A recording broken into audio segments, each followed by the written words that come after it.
অদূর ভবিষ্যতে বাংলাদেশ ফুটবল দল কোনো একদিন বিশ্বকাপে খেলবে এমন স্বপ্ন দেখার লোক হয়তো দেশে অনেক খুঁজে পাওয়া যাবে, কিন্তু বাস্তবতা হলো বিশ্বকাপ তো অনেক দূরের আলাপ। বর্তমান অবস্থায় ধারণা করা যায় অদূর ভবিষ্যতে এশিয়ান কাপের মতো টুর্নামেন্টে খেলার যোগ্যতা অর্জন করাই বাংলাদেশের জন্য কল্পনা ছাড়া আর কিছুই নয়। কারণ মাঠের ফুটবলের চেয়ে মাঠের বাইরের অনিয়ম ও অব্যবস্থাপনাই বাংলাদেশ ফুটবলের প্রধান বাধা।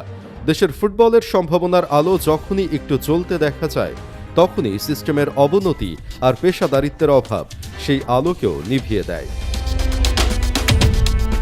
সম্প্রতি জাতীয় দলের নিয়মিত মুখ শেখ মোরসালিন এবং ফয়সাল আহমেদ ফাহিমের পাশাপাশি ঘরোয়া লিগের তারকা খেলোয়াড়দের বিভিন্ন ক্যাপ টুর্নামেন্টে খেলতে দেখা যাচ্ছে।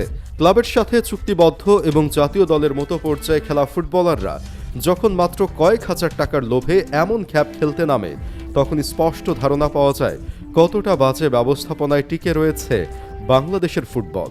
তাও আবার অনিরাপদ ডিআর বল দিয়ে জাতীয় দলের খেলোয়াড়েরা ঝুঁকিপূর্ণ মাঠে খেলে বেড়াচ্ছে।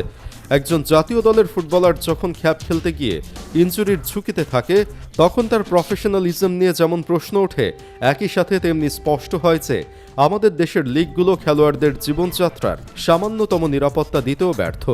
এই ডিআর বলের কালচার বাংলাদেশের তৃণমূল পর্যায়ের তরুণ ফুটবলারদের ফিটনেস আর মনোযোগ ধ্বংস করে বাংলাদেশের ফুটবলকে অন্ধকারের মধ্যেই রেখে দিচ্ছে।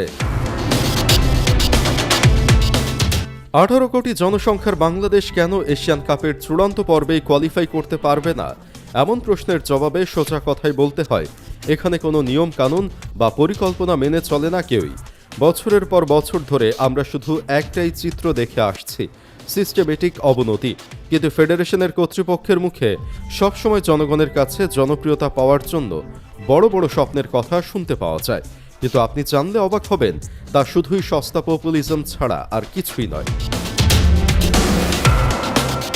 এ পর্যন্ত শুধু শোনানোই হয় অমুক বিশ্বকাপে খেলবে বাংলাদেশ, আর তা না হলে বলতে শোনা যায় এর পরের বিশ্বকাপে খেলার অবাস্তব স্বপ্নের কথা। তবে বাস্তবে দেখা যায় এগুলো শুধুই সাধারণ ফুটবল প্রেমীদের জন্য ছুড়ে দেওয়া তালবাহানা। মাঠ পর্যায়ে ফুটবলের মান উন্নয়ন, লিগের পেশাদারিত্ব নিশ্চিত করা, এসবের প্রতি কর্তৃপক্ষের বিন্দুমাত্র নজর নেই। সিস্টেমেটিক পরিবর্তন না এনে কেবল সোশ্যাল মিডিয়ায় ফাফা বুলি দিয়ে কখনোই একটি দেশের খেলাধুলার উন্নতি সম্ভব নয়। সাধারণ দৃষ্টিতে তাকালে মনে হতে পারে বাংলাদেশি বংশোদ্ভূত ফুটবলারদের জাতীয় দলে নিয়ে আসলেই বুঝি রাতারাতি সব সমস্যার সমাধান হয়ে যাবে, কিন্তু এটি সাময়িক উন্নতি ছাড়া আর কিছুই নয়। সোজা কথায় বললে, ঘরের বাইরে আলোকসজ্জা করে লাভ নেই যদি ঘরের ভেতরের ভিত্তিটা মজবুত না হয়।